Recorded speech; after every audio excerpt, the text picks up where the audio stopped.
ઉનાળો ચાલુ થઈ ગયો છે અને હવે આપણને ઘરમાં કોલ્ડ કોફી, કોલ્ડ કોકો કે એ બધું પીવાનું ખૂબ જ મન થાય છે.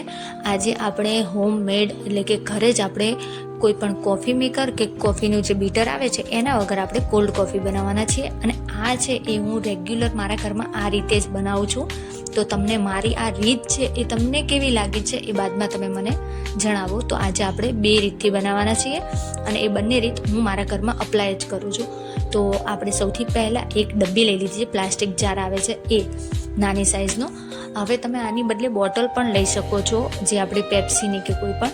હવે ડબ્બી છે એની અંદર મેં કોફી 2 ચમચી, 3 ચમચી ખાંડ, દૂધના માપ પ્રમાણે તમારે ખાંડ એડ કરવાની છે અને થોડું પાણી એડ કરીને આ રીતે આપણે એને શેક કરી લઈશું થોડી વાર માટે. અહીંયા શેક કરશું 4 થી 5 મિનિટ માટે. તમારો હાથ થોડો દુખે તો થોડી વાર માટે રેસ્ટ આપો અને ફરીથી એને શેક કરવાનું ચાલુ કરશો. તો જે રીતે આપણે બહાર બતાવે છે ડાલ્ગોના કોફી ટાઈપ, એ ટાઈપની આપણી કોફી છે એ એકદમ ઘાટી રેડી થઈ જવાની છે. તો આ આપણી કોફી રેડી છે. હવે આપણે દૂધની અંદર મિક્સ કરીશું. તો અહીંયા મેં એક પવાલી, એટલે આપણે ઘરમાં કોઈ બી વાસણ હોય જેમાં આપણે કોફી બનાવવામાં મજા આવતી હોય તમને, એ પ્રમાણે તમે લઈ શકો છો. પરંતુ થોડું તપેલી કે એના કરતાં આ રીતે ઊંડું વાસણ હોય એ લેશો તો બ્લેન્ડ કરવામાં પણ વધારે મજા આવશે. તો સૌથી પહેલાં જે આપણી કોફી હતી એ એડ કરી લીધી છે અને એની ઉપર મેં ચિલ્ડ દૂધ, ઠંડુ એકદમ દૂધ લીધું હતું ફ્રીજનું. અને જે કોફી એડ કર્યા બાદ જે ડબ્બીની અંદર થોડી કોફી બચી ગઈ હતી એમાં થોડું દૂધ એડ કરી સરસ રીતે મિક્સ કરી હલાવી અને એને પણ આની દૂધની અંદર મિક્સ કરી લીધું છે, એટલે કે એમાં એડ કરી લીધું છે.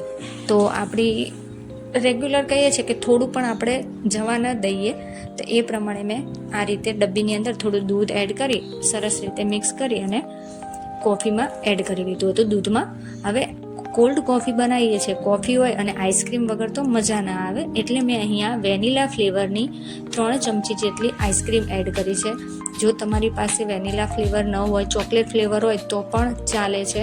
અને વેનીલા ફ્લેવરની જે આઈસ્ક્રીમ પૂરી ના હોય તો બહારથી તમે 10 રૂપિયાની ડબ્બી આવે છે એ પણ આમાં એડ કરી શકો છો.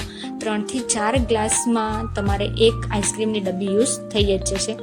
હવે જે હર્શી સિરપ આવે છે ચોકલેટ ફ્લેવર, મતલબ ચોકલેટ સિરપ, એ એડ કર્યો છે. અને આ રીતે બ્લેન્ડરની મદદથી આપણે એને સરસ રીતે પહેલાં બ્લેન્ડ કરવાની છે. જે રીતે આપણે છાશ બનાવીએ છીએ બસ એ જ રીતે, કે બધું સરસ રીતે બ્લેન્ડ થઈ જાય અને ઉપર થોડું આ રીતના ઝાગ આવે ત્યાં સુધી, ફીણ થઈ જાય એટલે ત્યાં સુધી આપણે એને બ્લેન્ડ કરીશું. તમે આમાં બરફ પણ એડ કરી શકો છો, પરંતુ આ ચિલ્ડ દૂધ હતું એટલે મેં એમાં બરફ એડ કર્યો નથી. હવે જે ગ્લાસમાં તમારે દૂધ એટલે કે કોલ્ડ કોફી સર્વ કરવી હોય એને આ રીતે ચોકલેટ સિરપથી આપણે ગાર્નિશ કરી લઈશું. તો શું છે કે લુક બહારથી એકદમ સુપર આવે અને કોઈને આપણે આપીએ ને તો પણ મજા આવી જાય કે ના ચલો યાર, કોઈ એમ કે હો તમે તો સરસ રીતે ગાર્નિશ કર્યું. તો એ રીતે આપણે આમે બતાવે છે ને બધા વિડીયોમાં, બસ એ રીતે આપણે ગ્લાસને પણ ડેકોરેટ કરી લઈએ. હવે જે આપણી કોફી બની હતી એ આપણે આની અંદર એડ કરી દેવાની છે, એટલે કે ગ્લાસમાં એડ કરી દઈશું. અને જે બહાર મળે છે જે કોફીની ઉપર ફીણ બતાવે છે, બસ તો ઉપર જે આપણે ફીણ કર્યું હતું આની મદદથી, બ્લેન્ડરની મદદથી, તો આ રીતે ધીરે ધીરે ચમચીથી ઉપાડી અને સહેજ સ્લાઇડથી એની અંદર આપણે દૂધની ઉપર મૂકી દઈશું. એટલે આપણું આ ફીણવાળી કોફી કે કોલ્ડ કોફી એ પણ તૈયાર થઈ જશે. તો હવે આની ઉપર આપણે ગાર્નિશિંગ માટે શું કરીશું, તો અહીંયા જે આપણી કોફી પાવડર છે એને આવી રીતે જે ચા ગાળવાની ગળણી આવે છે એની અંદર એડ કરી સહેજ આવી રીતે હલાવી લઈશું. તો એ પણ આપણું ગાર્નિશ અને કોલ્ડ કોફી એકદમ રેડી થઈ જશે. તો રેડી છે આપણી પહેલી જે રીત છે એની કોલ્ડ કોફી. આની અંદર તમે બરફ પણ એડ કરી શકો છો.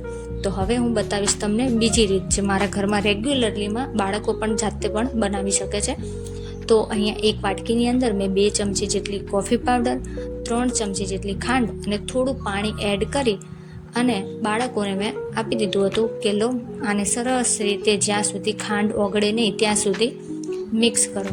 એટલે ખાંડ ઓગળી જાય ત્યાં સુધી અને પાણી સાથે કોફી સરસ રીતે મિક્સ થઈ જાય, પાવડર જરી પણ ન રહે અને પાણી લિક્વિડ ફોર્મ થઈ જાય ત્યાં સુધી એને હલાવવાનું છે. આમાં ખાંડ નહીં ઓગળે તો પણ ચાલશે, કારણ કે આપણે બ્લેન્ડર ફેરવીશું દૂધમાં તો સરસ રીતે આપણી ખાંડ છે એ ઓગળી જ જવાની છે. હવે આ રીતે વાસણની અંદર આપણે પહેલાં દૂધ એડ કરીશું, એની અંદર મેં અહીંયા બરફના ટુકડા એડ કર્યા છે. આપણે પહેલાંમાં નહોતા એડ કર્યા, પરંતુ આમાં હું તમને બરફના ટુકડા પણ એડ કરીને બતાવું છું. હવે ઉપર મેં અહીંયા ચોકલેટ સિરપ એડ કરી લીધો છે. અને આઈસ્ક્રીમ તમે ચોકલેટ ફ્લેવર કે વેનીલા ફ્લેવર કોઈ પણ લઈ શકો છો. તો અહીંયા વેનીલા ફ્લેવરનો એક ડબ્બી એડ કરી લીધી છે. હવે આપણે એને જે બ્લેન્ડર છે બસ એ આમાં પણ એ જ રીત કે બ્લેન્ડરથી સરસ એને ફેરવી લઈશું. હા, પણ પહેલાં આપણે જે કોફીનું જે લિક્વિડ પાણી રેડી કર્યું હતું એ એડ કરી લેવાનું છે. અને હવે બ્લેન્ડરની મદદથી આમાં પણ જ્યાં સુધી ફીણ ન થાય ત્યાં સુધી એને બ્લેન્ડ કરી લઈશું. અને બ્લેન્ડર આ રીતે થોડું ઉપર રાખશો થોડી વાર બાદ એટલે ઓટોમેટિક તમારે ઉપર ઝાગ એટલે કે ફીણ થવા જ લાગવાનું છે. તો આપણી આ કોલ્ડ કોફી ઝાગવાળી એ પણ રેડી છે. હવે 2 રીત બતાવી, એમાં તમને કઈ રીત વધારે ગમી એ બાદમાં પ્લીઝ કમેન્ટ કરીને મને જણાવજો. હવે આ રીતે મેં અહીંયા મારી પાસે આવો પણ એક ગ્લાસ હતો તો એ પણ મેં લઈ લીધો છે અને એને પણ આ રીતે ગાર્નિશ કર્યો છે. આમાં શું છે, થોડી વધારે કોફી સમાય એટલે કે આવે એટલે આપણે મોટો ગ્લાસ લીધો છે. હવે એની અંદર આપણે કોફી એડ કરી દઈશું અને ઉપર જે ફીણ આવ્યું હતું એ પણ એડ કરી દઈશું. અને હા, જો વિડીયો પહેલી વાર જોતા હોય તો પ્લીઝ ચેનલ સબસ્ક્રાઈબ કરો ચેનલને, અને વિડીયો ગમે તો લાઈક તો કરતા જ રહેજો. અને મારા બધા વિડીયો છે એ જોજો, અને ગમે તો કોઈ બીજાને પણ શેર જરૂરથી કરજો. હવે સેમ રીત કે ગરણીની અંદર થોડુંક કોફી પાવડર એડ કરી સરસ રીતે મિક્સ શેક કરી અને એની ઉપર આપણે ભભરાવી દઈશું. અને ઉપરથી આપણે ચોકલેટ સિરપથી ગાર્નિશ કરી દઈશું. અને ઉપર પણ તમે આઈસ્ક્રીમ પણ મૂકી શકો છો. તો રેડી છે આપણી કોલ્ડ કોફી.